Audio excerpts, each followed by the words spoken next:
ဟုတ်ကဲ့မင်္ဂလာပါစပိန်တစ်စီးစစီးတော့မယ်ဆိုရင်စပိန်တစ်စီးကိုစစ်ဆေးဖို့အတွက်အခြေခံအပိုင်းလေးတွေလိုအပ်ပါတယ်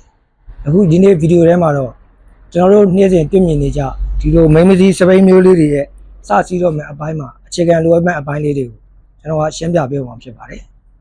အဆင့်1အနေနဲ့ကျွန်တော်တို့ဒီဟန်တယ်ငုတ်တွေချောင်းမချောင်းအဆင့်2အနေနဲ့ကျွန်တော်တို့ brake တွေမိမမီအဆင့်3အနေနဲ့ကျွန်တော်တို့ရှေ့ကွေနောက်ကွေလေးရှိမရှိဆိုတဲ့အပိုင်းလေးတွေအဆင့်4အနေနဲ့ကျွန်တော်တို့ဒီရှေ့ကွေနောက်ကွေဒီ frame နဲ့စန္ဒာကျနေမနေအဆင့်5အနေနဲ့ကတော့ကျွန်တော်တို့ဒီရှေ့ဘောနောက်ဘောဒီ chain လေးတွေကြက်နေလားဆိုတဲ့အားကိုအဆင့်6အနေနဲ့ကတော့ကျွန်တော်တို့ဒီဖိနံကုံအပိုင်းလေးချောင်းနေလားကြက်နေလားဆိုတဲ့အားကိုစစ်ဆေးပေးရမှာဖြစ်ပါတယ်အခုအရင်ဆုံးစပြမယ့်ဟာတော့ကျွန်တော်တို့ဒီစပိန်စစီးတော့မယ်ဆိုရင်မိမိရဲ့ handle bar ချောင်းမချောင်းကိုအရင်ဆုံးစစ်ကြပါမယ်ဟန်တယ်အရင်ဆုံးစစ်တဲ့ခါမှာဒီရှစ်ကွေကိုကျွန်တော်ကြားရညှက်ပြီးတော့ဒီဟန်တယ်ကြီးကဒီလိုချောင်းနေလို့အဆင်မပြေပါဘူးအဲဒါကြောင့်ဒီဟန်တယ်လေးကိုကျွန်တော်တို့အရင်တက်အောင်ထားပြီးတော့ဟန်တယ်ကိုကြက်ပေးရမှာဖြစ်ပါတယ်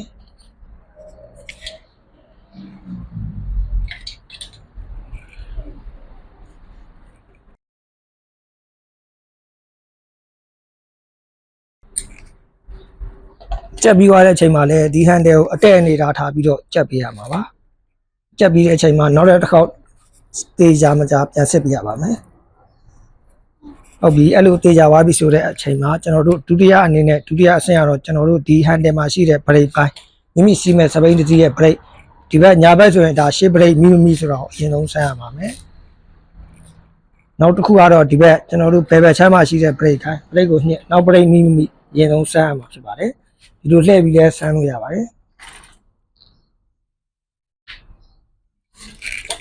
အဲ့ဘိုင်းပြီးသွားရင်နောက်ထပ်တစ်ပိုင်းကတော့ကျွန်တော်တို့ဒီရှေ့ခွေတွေစပိန်တွေမှာလေရှိမရှိဆိုတော့အရင်တိုင်းတာမှာဖြစ်ပါတယ်တိုင်းတဲ့ခါကျရင်ဒီစပိန်တာယာလေးကိုလက်ကလေးနဲ့ညှစ်ကြည့်လိုက်ပါဒီလိုအိနေတယ်ဆိုရင်တော့ဒါလေလိုအပ်နေပါတယ်လေထိုးမှရမှာပါအဲဆိုရင်ကျွန်တော်လေရင်ထိုးပြပါမယ်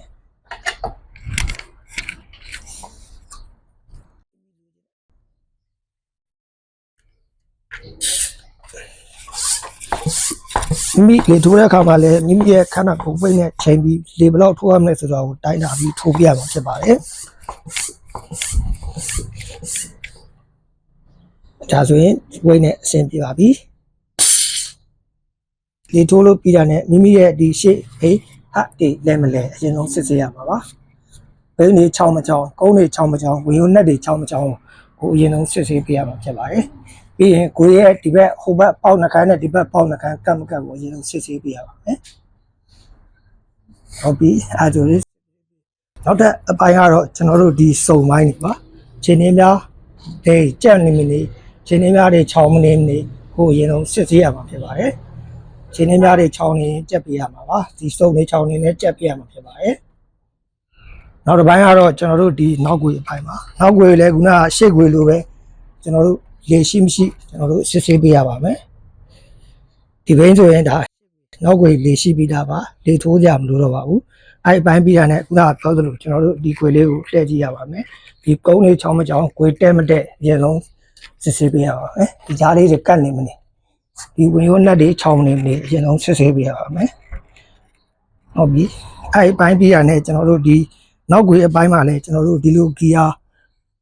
တွေပါတယ်ဆိုရင်ဂီယာအချက်တွေ control တွေအလုပ်လုံးမလုပ်ကိုကျွန်တော်တို့စစ်ဆေးပေးရပါမယ်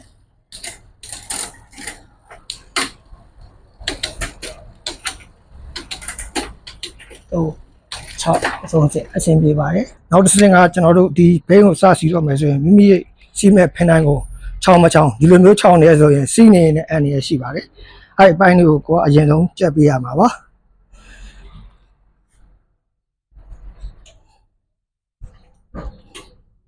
ကျဲလို့မှဒါကခြောင်နေသေးတယ်ဒီလိုမျိုးခြောင်နေသေးတယ်ဆိုရင်တော့ကျွန်တော်တို့ဒီဖင်နိုင်ကုန်းရဲ့အောက်ကဒီ click နက်လေးကိုကြက်ပေးရမှာဖြစ်ပါတယ်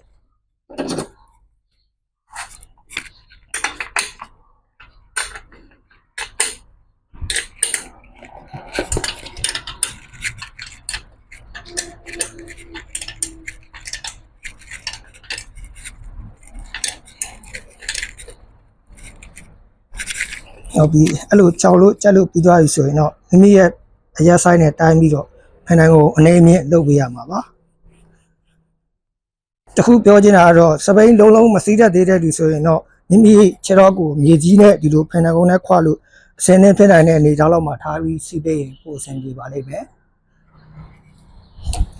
တကယ်လို့စီးတတ်ပြီးသားလူဆိုရင်တော့မိမိခါနဲ့တဒန်းနဲ့ဖင်တကုန်းကိုထားပြီးစီးရင်ပိုအဆင်ပြေပါတယ်ထားပြီးရတဲ့မိမိခါကိုဒီကွေးတန်းလေးကိုကျွန်တော်တို့ကြက်ပေးရမှာဖြစ်ပါတယ်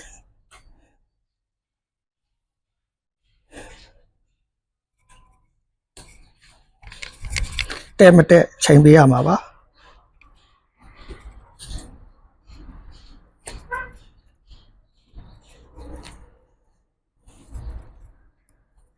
အဲ့လိုတဲ့လို့ရရင်တော့မိမိစီးဖို့အတွက်ဘိန်းတစ်စီးအစင်နဲ့ဖြစ်နေပါပြီကျေးဇူးတင်ပါတယ်